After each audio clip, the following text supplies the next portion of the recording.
ಯಾತಕ್ಕಾಗಿ ಹೋರಾಟ ಯಾತಕ್ಕಾಗಿ ಹೋರಾಟ ಏನೇ ಬರಲಿ ಏನೇ ಬರಲಿ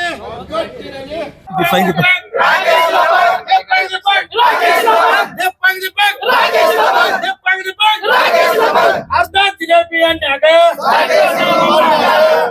ಜಿಲೇಬಿಯನ್ನಾಗ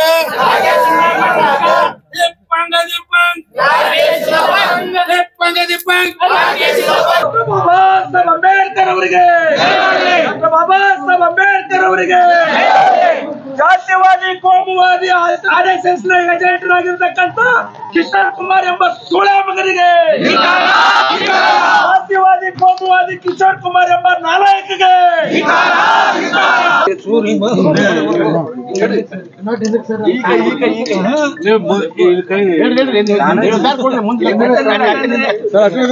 ಅಕ್ಟೋಬರ್ 6ನೇ ತಾರೀಕು chief justice of India BR Gavai ಸಾಹೇಬರು ಕೋರ್ಟ್ನಲ್ಲಿ ಒಂದು ಇನ್ವೆಸ್ಟಿಗೇಷನ್ ಎವಿಡೆನ್ಸ್ ನಡೆಯೋ ಟೈಮಿಗೆ ಒಬ್ಬ ಮನುವಾದಿ ಗಾಂಡು ವಕೀಲು ನಾಮರ್ದ ವಕೀಲು ಸನಾತನೀಯ ಧರ್ಮದ ಒಬ್ಬ ಸಂವಿಧಾನ ವಿರೋಧಿ ವಕೀಲ ಏನು ಮಾಡ್ತಾನಪ್ಪ ಅಂದ್ರೆ ಜಡ್ಜ್ ಸಾಹೇಬರಿಗೆ ಶೂವನ್ನು ಎಸೆತಾನೆ. ಇದು ಇಡೀ ಭಾರತ ದೇಶದಲ್ಲಿ ಎಲ್ಲರೂ ನೋಡೋ ಮಾತೈತಿ. ನಿಮ್ಮ ಸನಾತನ ಧರ್ಮ ಬಗ್ಗೆ ಅವ್ರು ಏನು ವಿರೋಧ ಮಾಡಿದ್ರೆ ಮತ್ತು ಎಷ್ಟೋ ಸನಾತನ ಸ್ವಾಮಿಗಳು ಅತ್ಯಾಚಾರ ಮಾಡುವಾಗ ನೀ ಯಾಕೆ ಚಪ್ಪಲಿಯನ್ನು ಎಸಲಿಲ್ಲ? ಎಷ್ಟೋ ಶಾಸಕರು ಸಂವಿಧಾನ ವಿರೋಧಕ್ಕೆ ಹೇಳಿದ್ರು, ಅವಾಗ ನೀವು ಶೂಸನ್ನು ಎಸೆಯಲಿಲ್ಲ.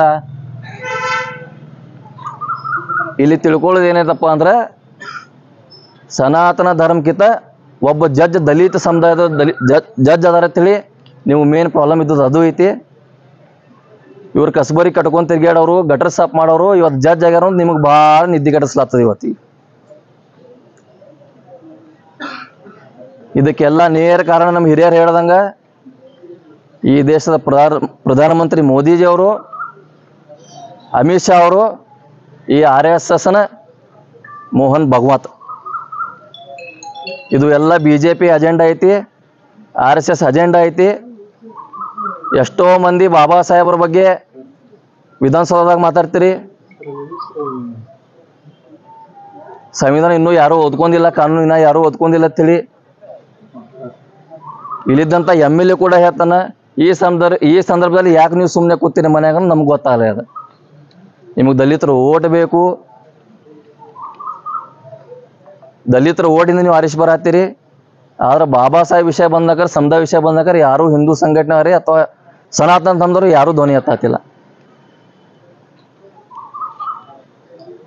ಅದಕ್ಕೆ ಈ ದಲಿತ ಪರ ಸಂಘಟನೆ ವತಿಯಿಂದ ನಿಮ್ಗೆ ಎಚ್ಚರಿಕೆ ಐತಿ.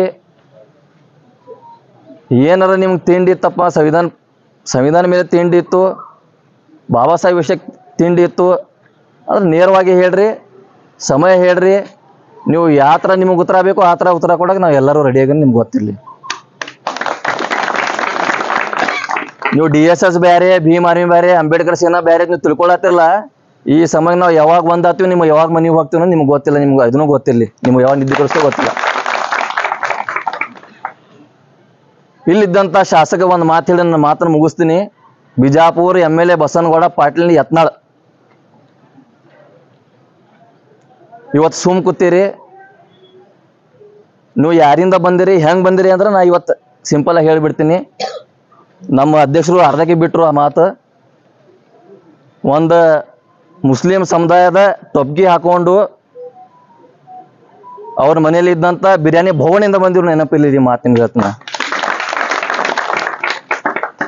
ಅದಕ್ಕೆ ಇವ್ರಿಗೆ ಬರೀ ದಲಿತರು ಯಾವಾಗ ಬೇಕು, ಇಲೆಕ್ಷನ್ ಟೈಮ್ ಬೇಕು ಅಷ್ಟೇ, ಓದೋ ಟೈಮ್ ದಲಿತರು ಬೇಡ. ಇದು ಬರೀ ಚಾಲನೆ ಐತಿ. ಮುಂದೆ ನಿಮ್ಮ ನಿದ್ದೆ ಹೆಂಗೆ ಕೆಡಿಸ್ತು ಅನ್ನೋದು ನೀವು ನೋಡ್ರಿ. ನಾ ಆಲ್ರೆಡಿ ಹೇಳೇ ಬಿಟ್ಟಿನ, ಏನೋ ತಿಂಡಿ ಇತ್ತಂದ್ರೆ ನಮ್ಗೆ ಹೇಳಿಕೆಶನ್ ಮಾಡಿರಿ. ಓಪನ್ ಹೇಳಕತ್ತೀವಿ, ನಮಗೂ ಮಿಕ್ಕಿಯದೀಗ. ಅಧ್ಯಕ್ಷರು ಹೇಳ್ದಂಗೆ ನಮ್ಮ ಭೀಮಾ ಕೊರೆಗೆ ಒಂದು ತಲವಾರ್ಗಳು ಏನಾಯ್ತು ಜಂಗ್ ಹತ್ಲಾತಾವು, ಮತ್ತು ರೆಡಿ ಮಾಡುವಂಥ ಕೆಲಸ ಮಾಡಬೇಡ್ರಿ. ಒಬ್ಬ ರಿಟೈರ್ಡ್ IPS ಆಫೀಸರ್ ಇವ್ರ ಧೈರ್ಯನು ಮೆಚ್ಚಿದನೆ ಅಂದಕ್ಕೆ ಇವನಿಗೆ ಕಮೆಂಟ್ಸ್ ಹಾಕ್ತೀರಿ, ನಿಮ್ಮ ಅಪ್ಪ ಏನವ ಕಮೆಂಟ್ಸ್ ಹಾಕ್ಲಕ್ಕ? ಇವತ್ತು ಇಡೀ DC ಆಫೀಸ್ ಮುಂದೆ ನಿಂತು ಹೇಳ್ತೀನಿ, ಇವ IPS ಇವ್ದು RSS ಹೊಸ ಮುಖವಾಡ ರೆಡಿ ಆಗತ್ತೆ ಕರ್ನಾಟಕದ, ನಿಮ್ಗೆ ಗೊತ್ತಿರ್ಲಿದ್ದು ಎಲ್ಲರಿಗೆ.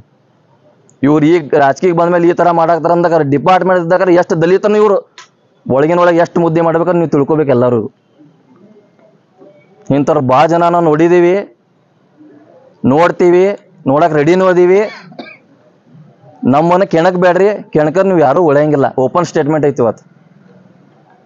ಬಾಬಾ ಸಾಹೇಬ್ ವಿಷಯ ಬಂದಾಗ, ಸಂವಿಧಾನ ವಿಷಯ ಬಂದಾಗ, ನಮ್ಮ ಸಮಾಜ ವಿಷಯ ಬಂದಾಗ ನೀವು ಯಾರೂ ಉಳಿಯಂಗಿಲ್ಲ. ನ್ಯಾಯಪರವಾಗಿ ಹೋರಾಟ ಮಾಡಿ ಮಾಡಿ ಮಾಡಿ ನಮಗೂ ಸಾಕಾಗಿ ಬಿಟ್ಟದ. ನೀವೇನು ರಾಮರಾಜ್ಯ ತರ್ತೀವಿ ಅನ್ನಾಗತ್ತೀರಿ. ನೀವು ಚಡ್ಡಿದಿಂದ ಪ್ಯಾಂಟಿಗೆ ಬರ್ಬೇಕಂದ್ರೆ ಮನೆ 100 ಮುಗಿದಾಗ ನಿಮ್ಗೆ ನಾಚಿಕೆ ಬರಬೇಕು. ರಾಮರಾಜ್ಯ ತರ್ತೀರತ್ ಹೇಳ್ತೀರಿ. ರಾಮರಾಜ್ಯ ತರಬೇಕಂದ್ರೆ ನೀವು ರಾಮ ಮಂದಿರ ಕಟ್ಸ್ಕೋಬೇಕಂದ್ರೆ ಸಂವಿಧಾನ ಚೌಕಟ್ಟು ಕಟ್ಸ್ಕೊಂಡು ಕೂತೀರಿ. ನಿಮ್ಗೆ ಗೊತ್ತಾಗಿಲ್ಲ ಏನಾದರೂ? ಸಂವಿಧಾನದಿಂದ ರಾಮ ಮಂದಿರ ಕಟ್ಸ್ಕೊಂಡಿರಿ ನೀವು. ಇವೆಲ್ಲ ಡುಪ್ಲಿಕೇಟ್ ಹಿಂದೂಗಳಿಗೆ ಏನೂ ಬೇಡ. ಅವು ಕಮೆಂಟ್ ಹಾಕೋದು ಇವೆಲ್ಲ ಬಿಟ್ಟು ನಿಮ್ಮ ಚೂತಿಯಾಗಿರಿ. ನಿಮ್ದು ಏನೋ ನನ್ನ ದುಡ್ಡು ಇತ್ತಂದ್ರೆ ನಿಮ್ಮ ರಿಯಲ್ ಅಕೌಂಟ್ ಓಪನ್ ಮಾಡಿ ನನ್ನ ಜೊತೆ ಚಾಟಿಂಗ್ ಮಾಡಿ ಮಕ್ಕಳೇನು. ಫೇಕ್ ಅಕೌಂಟ್ ಮಾಡಿಬೇಡ್ರಿ. BJP RSS ಯಾರು ನೀವು ಎಷ್ಟು ನಿಮ್ಮ ಕಡೆ ಎಷ್ಟು ದಮ್ಮ ಅಂದ್ರೆ ನಮಗೆಲ್ಲರಿಗೂ ಗೊತ್ತೈತಿ.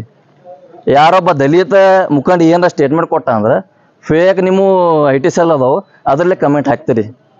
ನಿಮ್ಮ ಒಪ್ಪಿಗೆ ಹುಟ್ಟಿರಲ್ಲ, ನಿಮ್ಮ ಒರಿಜಿನಲ್ ID ತೊಗೊಂಡು ನಮ್ಮ ಕಮೆಂಟ್ ಆಗ್ರಿ ಹೌದತ್ತು ನಾವು ನಿಮ್ಮನ್ನು ಹುಡುಕಾಡ್ಕೊಂಡು ಬರ್ತೀವಿ. ಅಲ್ಲಿ ಓಪನ್ ಐತಿ, ಇವತ್ತು ಓಪನ್ ಹೇಳತ್ತೀನಿ.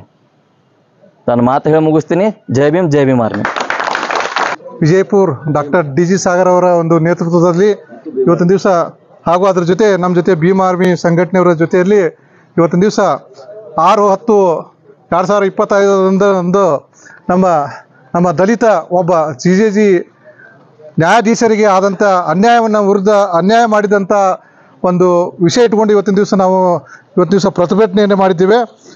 ಬಂಧುಗಳೇ, ಇವತ್ತಿನ ದಿವಸ ಒಬ್ಬ ದಲಿತ ಒಂದು ಉನ್ನತ ಸ್ಥಾನದಾಗ ಅದಾನನ್ನೋ ಒಂದು ಕಾರಣ ಇಟ್ಕೊಂಡು ಇವತ್ತಿನ ದಿವಸ RSS ಮತ್ತು BJP ಅವರು ಇದೊಂದು ಷಡ್ಯಂತ್ರ ಮಾಡ್ತಾ ಇದ್ದಾರೆ ನೋಡ್ರಿ.